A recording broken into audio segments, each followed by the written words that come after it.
Hey everyone, in this video we're going to show you how you can perform AML and KYC on an address which we're thinking of transacting with. So one of the best places to start this process is with the largest counterparties for addresses dashboard. In this case, I'm going to be using the Tron version of the largest counterparties for addresses dashboard because I have a Tron address.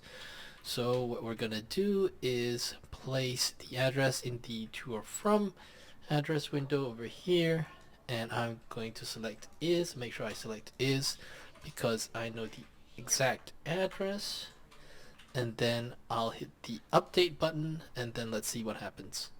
Alright, there you go.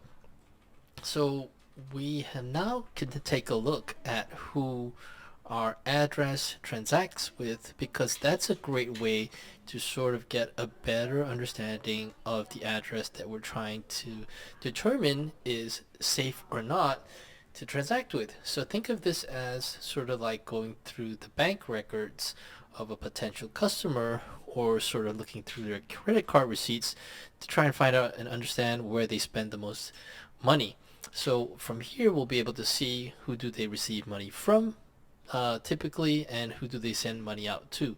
So right off the bat, this address, which I've just randomly picked up, we can see that it deals almost entirely in the stablecoin USDT. We don't, scrolling down, we don't really see any other tokens going in. And if we look at the largest outbound counterparties for this address, we can see that it's almost exclusively USDT. I don't, at least scrolling down, I don't see any other type of token over here as well. So this could mean any number of things. This could be sort of somebody who has an account and is sort of ferrying money for this, providing some sort of service potentially. And you can see in the outbound, it actually sends a whole bunch of tokens to addresses that forward to Binance. So that's interesting as well. So let's take a look at who this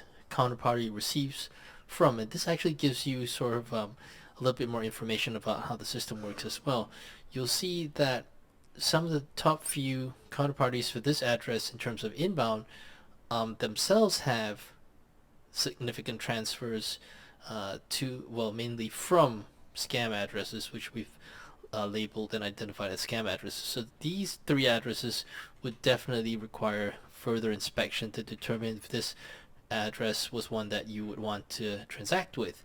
And also you can see that given how these are the larger addresses, it would make sense to do further investigation, simply because these are major counterparties of this address that we just took a look at, as opposed to minor counterparties. And looking down further, we can see the system at work as well, because these are exchange addresses, but that also gives us more information in terms of, quite often you'll see the automated tagging at work. So these would be addresses that have in their lifetime received certain tokens and stuff like that, and the system tags that automatically. So where that is of greater value especially is when you see those tags associated with address labels that are not exchanges. So that could give you certain insight, like perhaps it could be a team address, it could be an early investor in a project, so that sort of stuff. So as you can see, we can still see that more of the same type of scam addresses are kind of one or two steps up from this address that we're inspecting. So you can look at this. This basically means that this address here on line 30 has itself had two suspicious transfers from the UnisLoopDefi.com scam. And if we look down at the major outbound counterparties as well, we can see that, okay, it sends quite a few tokens to Binance, but again, we still see the same scams that it sends out to, or at least scam adjacent address. So this is a good way to get your sort of AML KYC process started in terms of finding out more about the transaction behavior of a counterparty before you decide whether or not you want to onboard them as a client. And right off the bat, just based on our experience doing this sort of thing, I would definitely take a look at these top three addresses and see who they deal with, and then come to a sort of holistic determination about whether or not you want to deal with this address.